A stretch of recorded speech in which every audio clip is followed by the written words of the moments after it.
था, तभी मनुष्य मंदिर का भी निर्माण कर सका। और मनुष्य के अंदर से वो सत्य, वह तत्व निकल जाए तो मनुष्य भी किसी मंदिर का निर्माण कर सकता नहीं। तो आप समझिए कौन सा चीज सत्य है।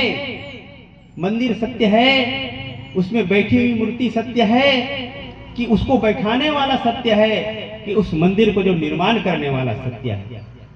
ये विवेक करना आपके ऊपर है। और जब व्यक्ति विवेक करता है, गहराई में जाता है, सोचता है,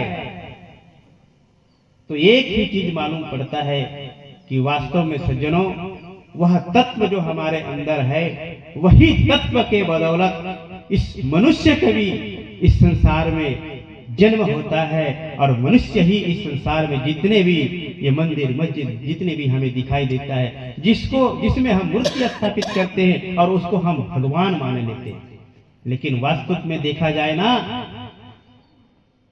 तो भगवान वो नहीं जिसको हमने बैठाया। भगवान वो है, परमात्मा वो है जो हमारे अंदर है और वो सब कुछ को करता है। मंदिर का भी निर्माण करता है और मूर्ति का भी निर्माण कार्य करता है। लेकिन हमारी प्रवृत्ति संसार में और हमारा मन इस जगत में इतना रमा हुआ है, माया में इतनी रमी हुई है कि हमें पता नहीं चलता कि सत्य क्या है और असत्य क्या है। हमें भजना किसको है, हमें जानना किसको है, इसका हमें बोध नहीं हो पाता, विवेक नहीं हो पाता। देखिए, एक छोटा सा दृष्टांत है कि परमात्मा है कहां, अगर देखा जाए। कहते हैं एक समय की बात है, जब परमात्मा ने इस पूरी सृष्टि को बनाया, जगत को बनाया, तो जगत को बना करके भी परमात्मा के मन में वो प्रसन्नता नहीं हुई। जैसे कहते हैं 6 शास्त्र 18 पुराण, ये सब को रचने वाले वेद व्यास जी को माना जाता है। जब उन्होंने सभी ग्रंथों का रचना किया, फिर भी उनके मन में संतुष्टि नहीं हुई। कुछ न कुछ अभाव रहा उनके अंदर कि मैंने ऐसी कोई श्रेष्ठ चीज अभी तक बनाया नहीं जिसको बना करके मेरा मन प्रसन्न होता। ऐसे उसके मन में विचार। फिर जब उन्होंने श्रीमद् भागवत पुराण की जब रचना की, तब उनके मन में थोड़ा सा संतुष्टि आई कि ना, अब मैंने कोई ऐसा श्रेष्ठ चीज का निर्माण किया। तो वैसे ही परमात्मा भी जब इस जगत को बनाया, कहानी है, इस जगत को बनाया, सृष्टि की रचना की, तो जगत को बनाने में आप देखते हो जगत में क्या क्या है, क्या क्या नहीं है। सबसे पहले इस सृष्टि की रचना करने के लिए पृथ्वी की आवश्यकता है, तो उन्होंने सबसे पहले पृथ्वी को बनाया। उस परमात्मा ने इस पृथ्वी को बनाया। और पृथ्वी को बनाने के बाद जितने भी हम देखते हैं अपने आंखों से, पेड़ पौधे, जीव जंतु, पहाड़, सूर्य, चांद, आकाश, धरती, पताल, सब चीज को उस परमात्मा ने निर्माण किया। इतने कुछ निर्माण करने के बाद भी उस परमात्मा को संतुष्टि नहीं हुई। उसके मन में एक ही विचार उत्पन्न हुआ, वेद व्यास जैसे, कि मैंने कोई ऐसा श्रेष्ठ वस्तु नहीं बनाया। बनाया तो सब कुछ इस जगत में, चांद, सूर्य, पृथ्वी, पेड़ पौधे, जीव जंतु, सब कुछ बनाया, लेकिन उसके मन में संतुष्टि नहीं हुई। और विचार करने लगा कि कोई ऐसा मैं वस्तु बनाऊं, कोई ऐसा मैं जीव का निर्माण करूं जिसको बनाने के बाद मेरा मन वास्तव में संतुष्ट हो जाए। ऐसा विचार करके परमात्मा ने सभी देवताओं को बुलाया और देवताओं को बुला करके कहा कि आप सभी बताएं, इस संसार में ऐसा कौन सी वस्तु है, ऐसा कौन सा पदार्थ है, ऐसा कौन सी जीव है जिसको मैं निर्माण करूं और उस जगत में सबसे बड़ा श्रेष्ठ हो। तो सभी देवताओं ने कहा कि फिर एक ही चीज है, आप मनुष्य का निर्माण कीजिए। किस चीज का निर्माण कीजिए? मनुष्य का। क्योंकि इस जगत में मनुष्य से श्रेष्ठ और कोई जीव नहीं और कोई प्राणी नहीं।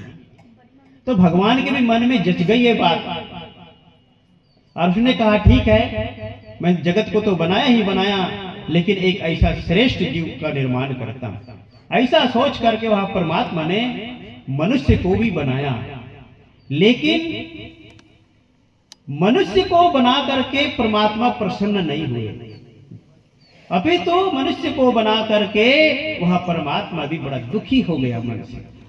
क्यों दुखी हो गया? जब मनुष्य ही सर्वश्रेष्ठ प्राणी है इस जगत में, और मनुष्य ही उस मुक्ति को भी प्राप्त कर सकता है, मनुष्य निर्वाण को प्राप्त कर सकता है, मनुष्य के अंदर सर्वगुण संपन्नता है, सत्य और असत्य का विवेक करने की शक्ति है मनुष्य के अंदर।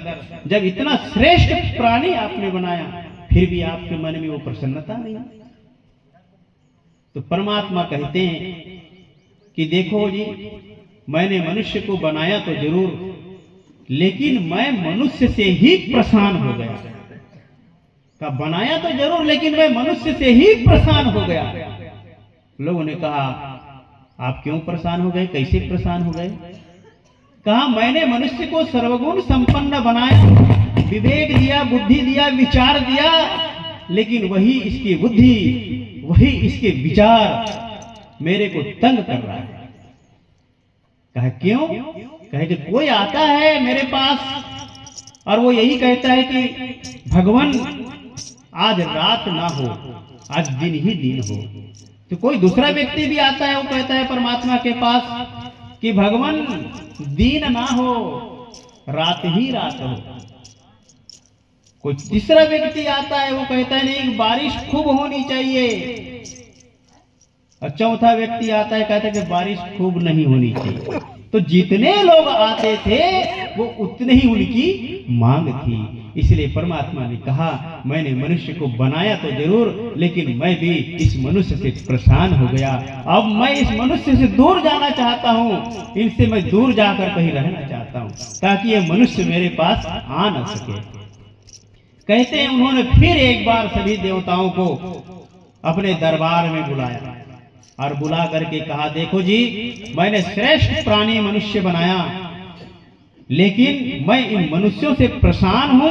अब ये बताओ, मैं इनसे दूर जाना चाहता हूं ताकि मनुष्य मेरे पास ना आ सके। तो जितने भी देवता थे वहां बड़े बड़े, तो सभी ने कहा, किसी ने कहा कि भगवान फिर तो एक ही चीज है, अगर आप मनुष्य से बचना चाहते हैं, मनुष्य से नहीं मिलना चाहते हैं, तो एक ही तरीका है कि आप चांद पे चले जाए, शायद वहां मनुष्य चांद पे पहुंचे। उस परमात्मा ने अपने आंखें बंद की और दिव्य दृष्टि से देखा, तो वहां चांद में भी वो मनुष्य पहुंच रहा है। पहले तो अमेरिका और रूस का ही उनके पास इतना संसाधन था कि अमेरिका और रूस ही चांद पर पहुंचते थे, लेकिन अब तो भारत भी वहां पहुंचने लगे। बहुत से ऐसे देश है जो चांद पर भी पहुंच जाते हैं। परमात्मा ने कहा भाई जमेगी नहीं, चांद में भी व्यक्ति पहुंच जाएगा। फिर दूसरे और भी जो देवता थे उन्होंने सुझाव दिया कि फिर आप समुद्र में चले जाइए। परमात्मा ने ध्यान से देखा कि भाई इस मनुष्य का बुद्धि इतनी तेज है कि वो समुद्र में भी पहुंच जाएगा। फिर किसी ने कहा फिर आप पाताल में जाइए। उस परमात्मा ने आंखें बंद की और अपने दिव्य दृष्टि से देखा तो मनुष्य पाताल में भी पहुंच जाएगा।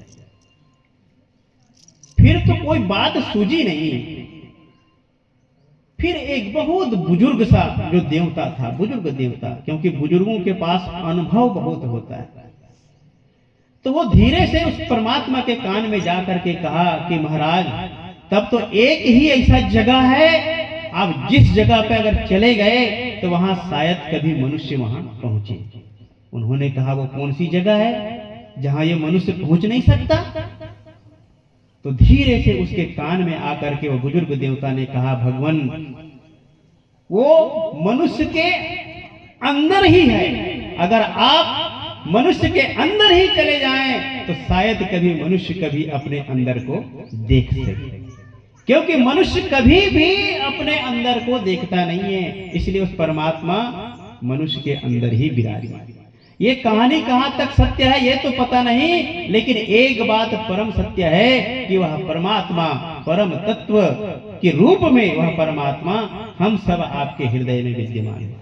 और मनुष्य कभी उस परमात्मा को अपने हृदय में देखने का प्रयास ही नहीं करता, क्योंकि जब मनुष्य जन्म लेता है इस जगत में, जब जगत में उसकी दृष्टि खुलती है तो सबसे पहले वो संसार को देखता है।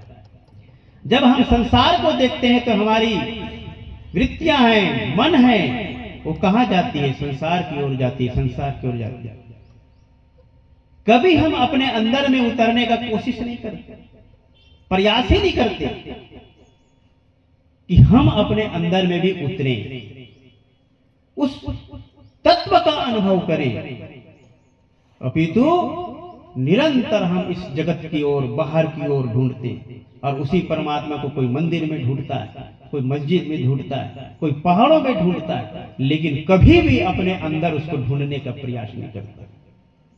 और मिलेगा कहां? वो बाहर मिलने वाला नहीं है। परमात्मा है तब तुम हो, वह परमात्मा रूपी तत्व है तब तुम हो, और वो परमात्मा रूपी तत्व तुम्हारे अंदर से निकल जाए तो ये शरीर किसी काम का नहीं है। इतना पावरफुल है वो चीज, लेकिन हम उसको बाहर ढूंढते। इसलिए साहब कहे ना, पानी में मीन प्यासी मही सुन सुन आवत हासी। जो मछली है ना,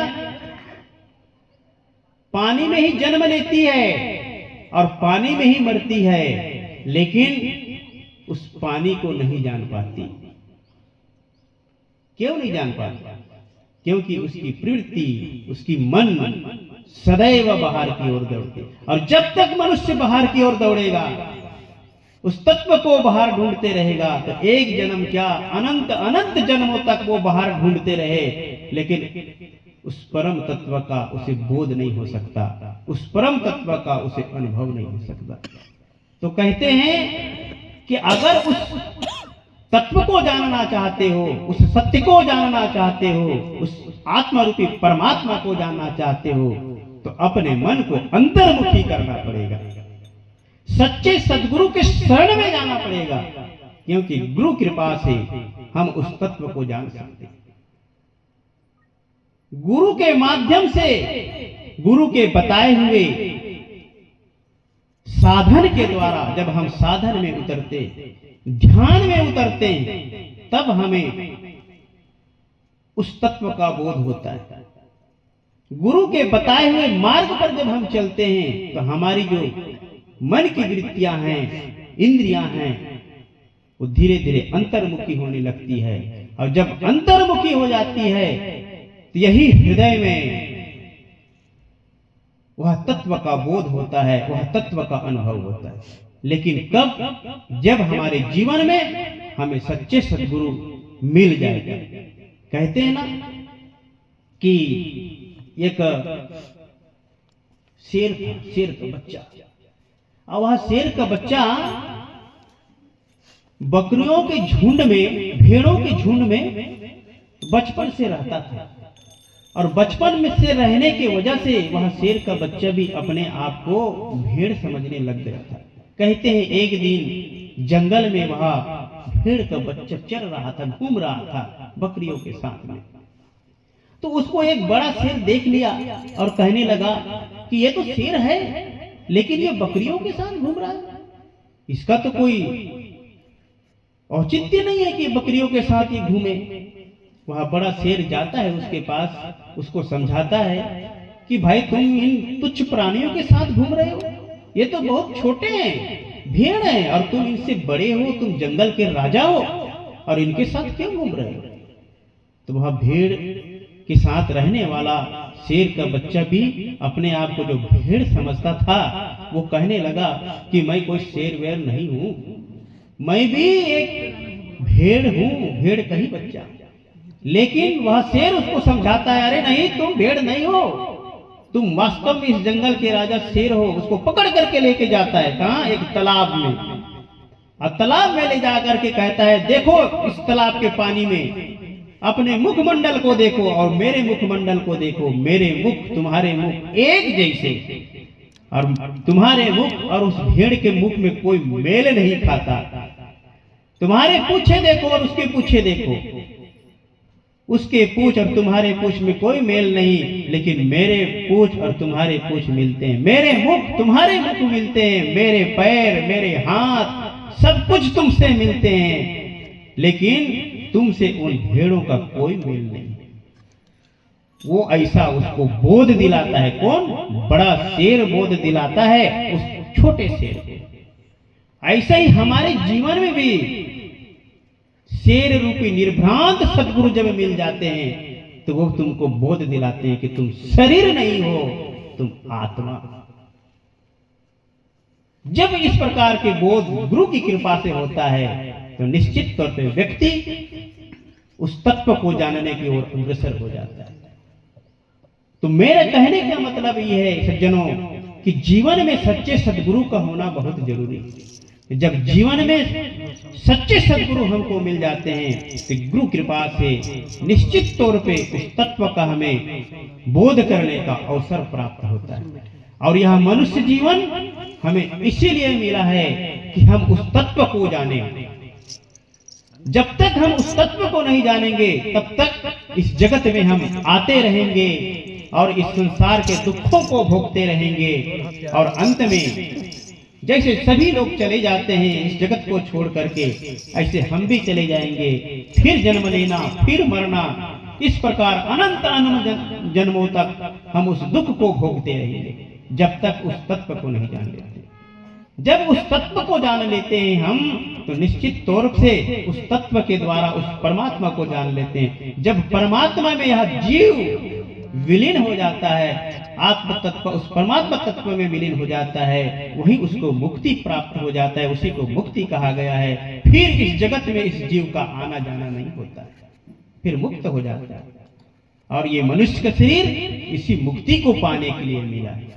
और ये संत महापुरुष निरंतर आपको इसीलिए जगाते हैं कि देखो, अपने अंदर देखो, बाहर मत देखो, मंदिर में नहीं, मस्जिद में नहीं, गुरुद्वारा में नहीं, वो तो सब तुम्हारे बनाए हुए हैं, तुम्हारे बैठाए हुए हैं।